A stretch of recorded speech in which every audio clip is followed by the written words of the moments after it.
And there you are. After 3 coats of shellac, our balancing stones. Good job, Wade.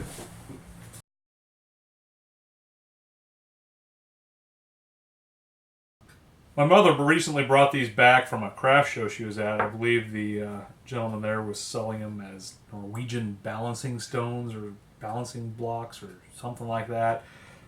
Anyway, they're a great project to make out of scrap wood for a child. Much like the classic wooden block with a little more character. Let's take a closer look. So I think these are a good way to make something entertaining out of scrap wood. If you look at them, you can use relatively small pieces. One of the key points in making them, I would say, is that if you want them to all stack nicely, you leave 4 sides squared. So 2 pairs of parallel sides to them. That way they'll stack nicely. Though you don't have to either. They could just be close, like this piece here has a bit of taper to it. But it's nothing, even a toddler couldn't still balance. So, I think that's a good alternative to your classic wood blocks. Uses up some scrap, has some character, especially if you have a variety of species of wood to use. Let's go ahead and make a few. Dive into the old scrap box and see what we can find.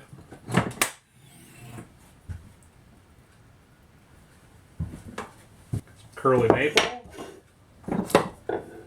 some ash, purple heart, white pine, and oak, and a little bit of walnut. So the size of the pieces that you make are going to be largely up to your own discretion. Though I do like how big this is.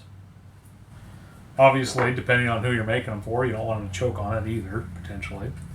So something like this might be pushing it, but probably not really. Again, like I said before, if we keep square sides on them and then just cut angles, they'll stack nicely. But if you got something that's got some taper or weird shape to it, that's okay too, as long as it's fairly flat. So let's cut these to a rough size to start. Not going to make any lines or knife walls or anything here, because it doesn't have to be perfectly square and it doesn't have to be perfectly clean, as we're going to end up taking most of the edges off at an angle. We'll just eyeball relatively straight here.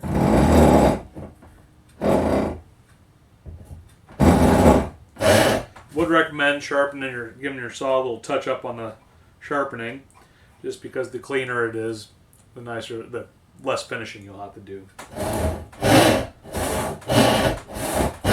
Also, as you start cutting various pieces, I'd recommend being random. That's going to help give more character and uniqueness to the set.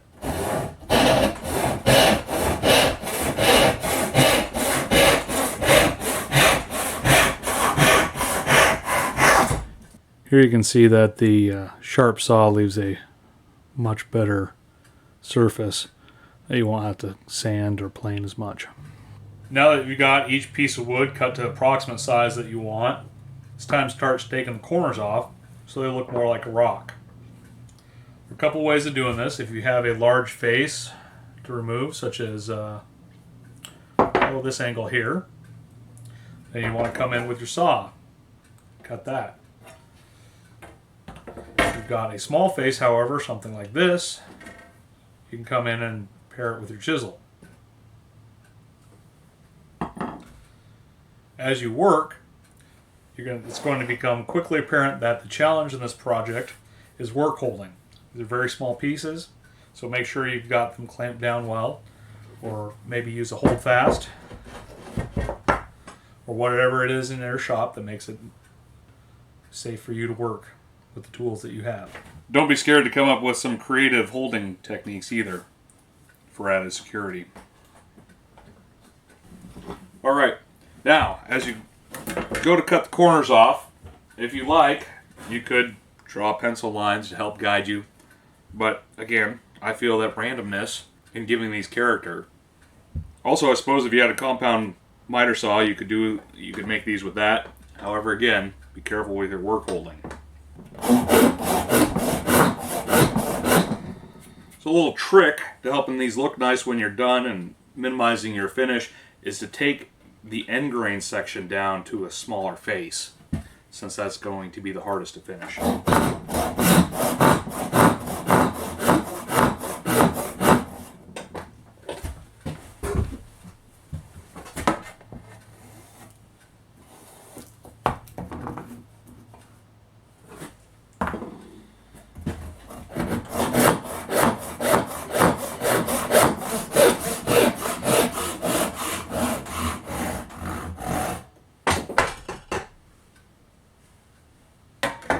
And again, there's no reason to necessarily go straight with these cuts. Putting an angle will make each piece look more unique.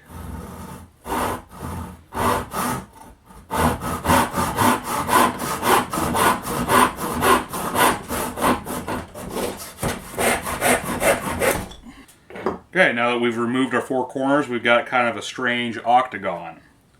But it's still, in profile, a rectangle. So next, we want to start taking off these corners here. But you don't have to take off every one, but removing several of these corners will make the wood look less block-like, more like a sort of stone.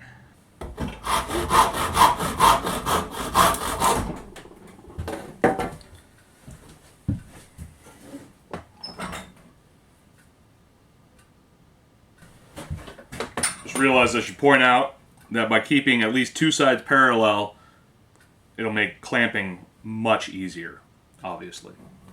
This is a great project for helping to learn how to read grain. At first glance from this angle, everything looks the same here, but closer inspection, this is my end grain, so I have to approach in this direction to avoid tear out.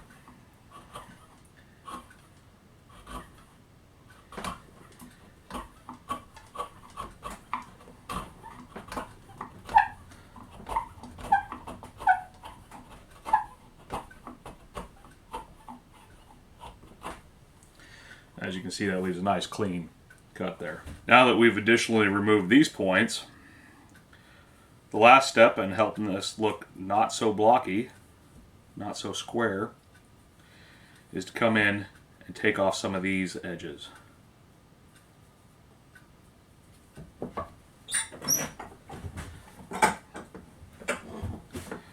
That'll also make it not as sharp and prone to splinters.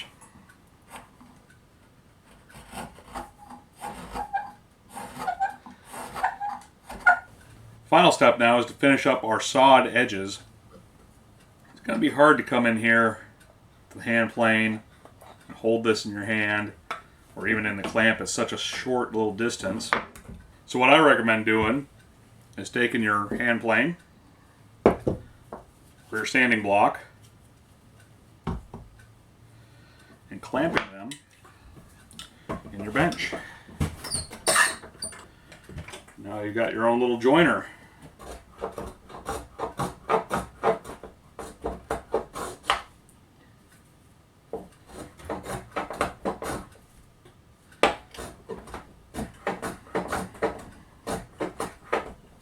Now that we've got the blocks to their final shape, it's time to finish them. Obviously, if these are for kids, young kids, you're going to want a safe finish.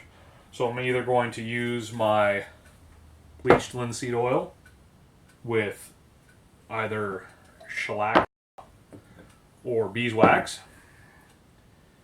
or another alternative would be butcher block finish.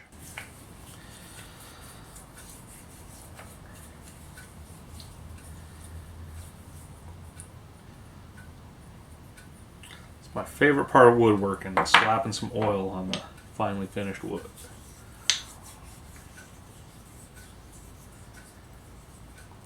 Look at that walnut pop.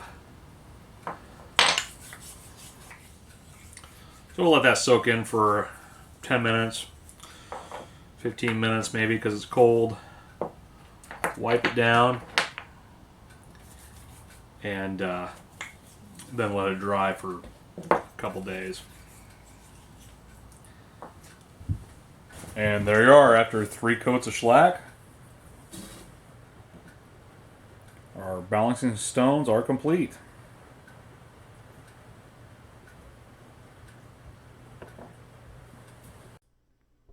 And here are the completed blocks.